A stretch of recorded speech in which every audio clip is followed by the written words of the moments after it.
Il y a dans ce pays un frisson que je connais trop bien, un froid glacial qui traverse les murs, les regards, les silences, un poison ancien que l'on croyait vaincu, mais qui revient, rampant, violent, insolent, l'antisémitisme. Il rôde, il frappe, il empoisonne les cœurs, oppresse les consciences, ronge la confiance.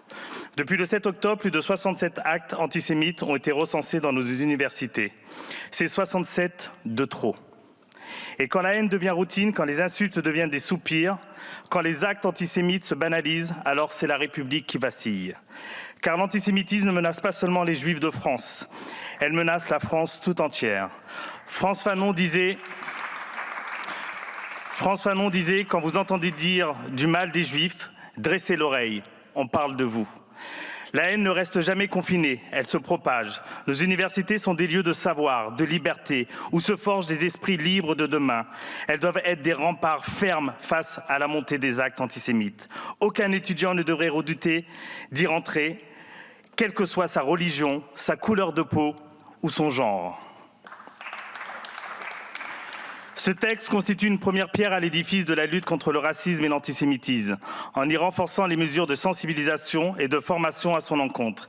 Mais cette lutte ne peut se faire au détriment des libertés académiques. L'article 3, supprimé en commission, mais qui reviendra sous forme d'amendement, brouille un message jusqu'ici clair. La volonté de professionnaliser la justice disciplinaire par le recours à un juge administratif rompt avec la tradition des universités autonomes.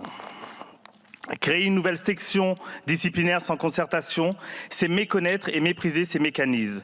Et cette promesse d'une justice accélérée semble bien floue au vu des moyens annoncés. On est plus prolixe sur les sanctions que sur les leviers concrets pour faire reculer la haine, l'antisémitisme. Car lutter contre l'antisémitisme, ce n'est pas choisir un camp contre un autre, c'est comprendre que tous les racismes, sans exception, gangrènent notre vivre ensemble. Au nom d'une lutte légitime, on en écarte d'autres tout aussi vitales. On s'indigne pour les uns et on se tait pour les autres. Et plus sournoisement, les mémoires se dressent les unes contre les autres, comme s'il fallait choisir entre les douleurs. Mais non, ces blessures ne s'excluent pas, elles dialoguent. Elles ne sont pas des armes, mais des cicatrices profondes dans la chair de notre histoire. Et quand une mémoire est niée, c'est l'équilibre de toutes qui se fissure. Nier la douleur ou le ressenti de l'autre, c'est nier ce qu'il y a de plus humain en nous. Il n'y a pas de douleur officielle, ni d'émotion illégitime. La souffrance ne se mesure pas, elle s'écoute. On ne construit pas la paix en niant ce que l'autre ressent. Et pendant que certains souffrent en silence, d'autres sont pointés du doigt sans même avoir eu le droit de s'exprimer. Je vois des femmes voilées, parfois étudiantes, parfois mères, livrées au pilori du débat public, alors qu'elles vivent, étudient, élèvent leurs enfants dans la République avec la même dignité, la même loyauté, la même fierté que toutes les autres. Je vois des quartiers regardés non comme des lieux de vie, mais comme des zones à surveiller.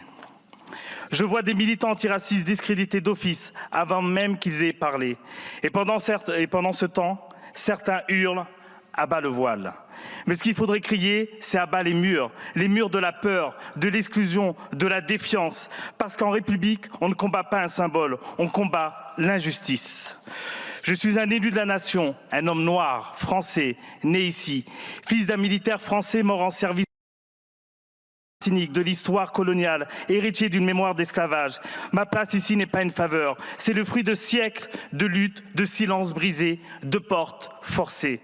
Le racisme sous toutes ses formes, l'antisémitisme, l'islamophobie, la négrophobie, ce sont les mille visages d'un même monstre, le refus de reconnaître en l'autre un égal.